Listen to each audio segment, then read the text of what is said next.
Lucas 16. Parábola del mayordomo infiel. Dijo también a sus discípulos: había un hombre rico que tenía un mayordomo, y éste fue acusado ante él como disipador de sus bienes. Entonces le llamó y le dijo: ¿qué es esto que oigo acerca de ti? Da cuenta de tu mayordomía, porque ya no podrás más ser mayordomo. Entonces el mayordomo dijo para sí: ¿qué haré? Porque mi amo me quita la mayordomía.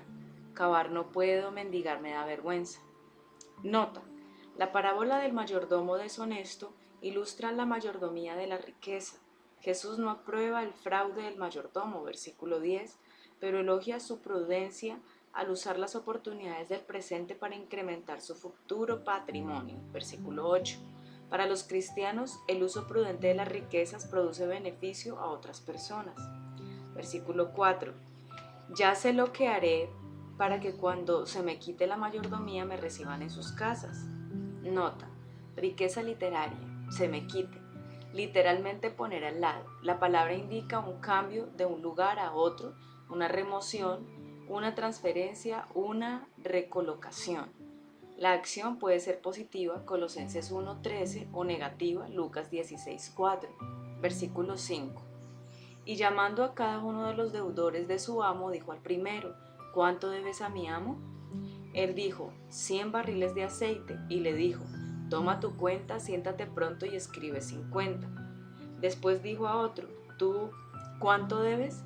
Y él dijo: 100 medidas de trigo. Él le dijo: toma tu cuenta y escribe 80.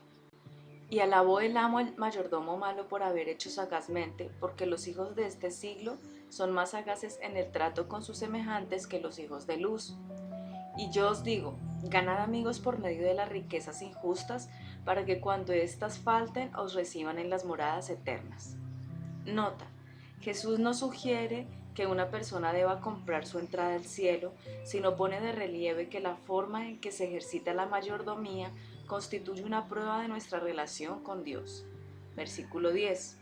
El que es fiel en lo muy poco, también en lo más es fiel, y el que en lo muy poco es injusto, también en lo más es injusto. Pues si en las riquezas injustas no fuiste fieles, ¿quién nos confiará lo verdadero? Y si en lo ajeno no fuiste fieles, ¿quién os dará lo que es vuestro?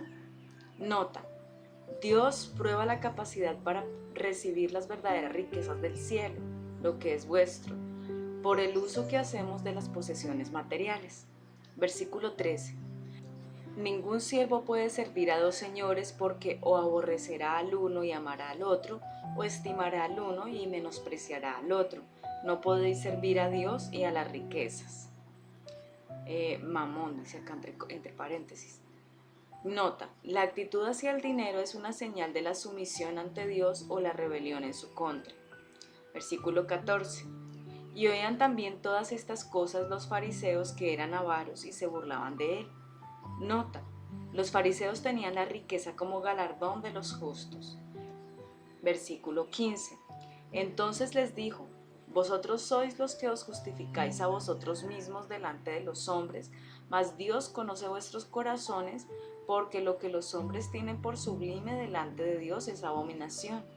Nota: una manifestación externa de justicia que viene de un corazón malvado puede suscitar la alabanza de otros, pero es detestable para Dios. La ley y el reino de Dios. Versículo 16. La ley y los profetas eran hasta Juan.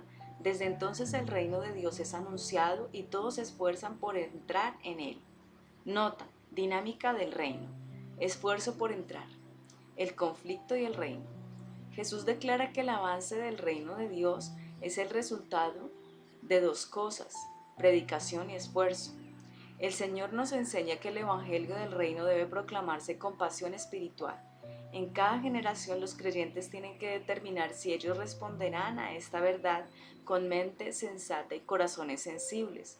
Pasar esto por alto acarrea una pasividad que limita el ministerio del reino de Dios a la hora de extender el alcance de la verdad y el amor, es decir, del esfuerzo por enseñar o educar y participar en acciones bondadosas. Sin lugar a dudas, debemos hacer todo lo anterior. Sin embargo, sin, primero, una vehemente búsqueda de la voluntad de Dios a través de la oración, segundo, una confrontación con los demonios, tercero, la esperanza en lo milagroso y cuarto, un corazón ardiente en el trabajo evangelístico, el reino de Dios apenas se dejaría sentir en el mundo. Al mismo tiempo, presionar exageradamente produce fanáticos violentos que justifican cualquier comportamiento en el nombre de Jesús, invocando la intrepidez u osadía de que aquí se habla. Aventuras como las cruzadas en la historia de la Iglesia y los varios esfuerzos políticos por imponer la justicia y equidad en la sociedad por medio de un gobierno terrenal son extremismos que debemos aprender a rechazar. Se esfuerzan por entrar en él. Se cumple, en primer lugar, a través de la oración, acompañada de la disposición a rendir cada uno su vida y subordinar sus intereses personales a fin de conquistar las metas del reino de Dios. Colosenses 2:13 al 15, Hechos 14, 21 al 22. Los fariseos suponían que la rígida observancia de la ley era el camino de la justicia, sin darse cuenta que la ley y los profetas apuntaban hacia el Mesías. Su camino de justificación no tenía validez desde que Juan el Bautista anunció que el arrepentimiento y la fe era la vía para entrar al reino. Todo el que desee el reino ahora puede esforzarse por entrar en él. Véase la nota a Mateo 11:12. Versículo 17. Pero más fácil es que pasen el cielo y la tierra que se frustre una tilde de la ley. Nota, dinámica del reino, Jesús y las Sagradas Escrituras. La palabra de Dios, como Rey resucitado, el Mesías de Dios y nuestro Salvador, nuestro Señor Jesucristo, nos ha dado algunas de las más importantes enseñanzas sobre la autoridad y la naturaleza de la palabra de Dios. Primero, Jesús confirma la verdad de que cada palabra de las Escrituras ha sido dada por Dios.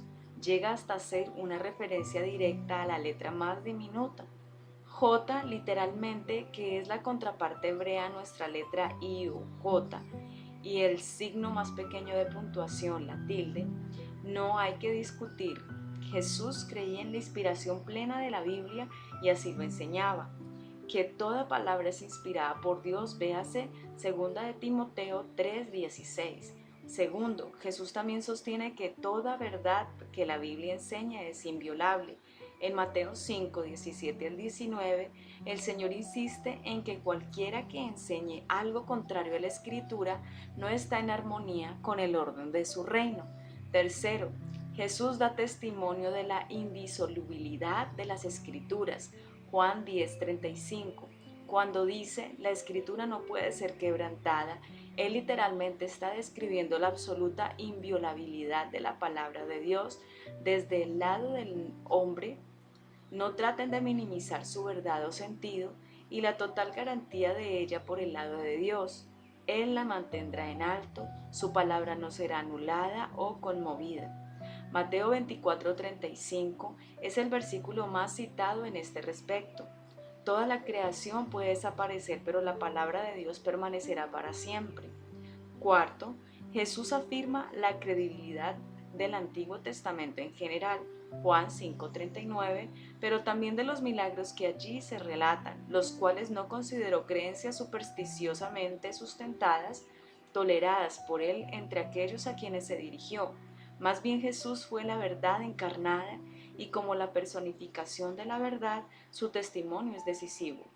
Nótese que Jesús creyó en los relatos bíblicos de Adán y Eva como la primera pareja, Mateo 19, 4 al 5, B, la destrucción literal de Sodoma y Gomorra, Marcos 6:11, Lucas 17, 29, 30, C, la realidad de Noé y el diluvio, Mateo 24, 37, 38, D, la veracidad y confiabilidad de la profecía de Daniel, Mateo 24, 15, E, la historia de Jonás y el gran pez, Mateo 12, 39, 40, y F, el milagro del maná, así como otros prodigios ocurridos durante la travesía por el desierto en tiempo de Moisés, Juan 3, 14, 6, 31, 32.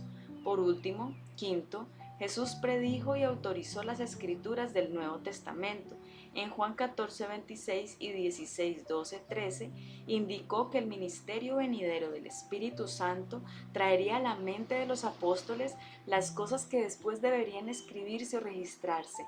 Su anticipación de este ministerio no solamente confirma esta faceta de la misión apostólica, sino que también indirectamente afecta el canon de las Escrituras después de que se completara esta tarea.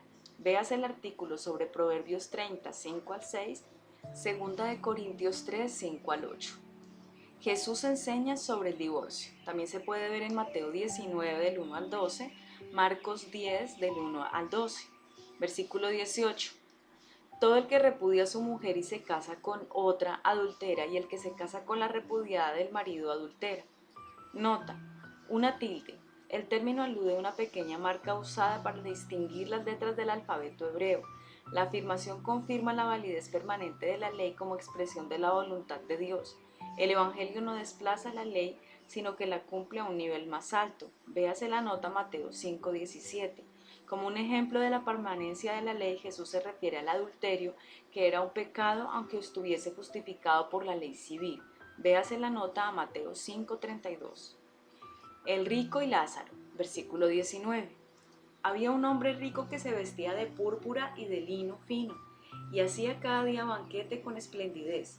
Había también un mendigo llamado Lázaro, que estaba echado a la puerta de aquel, lleno de llagas, y ansiaba saciarse de las migajas que caían de la mesa del rico, y aun los perros venían y le lamían las llagas.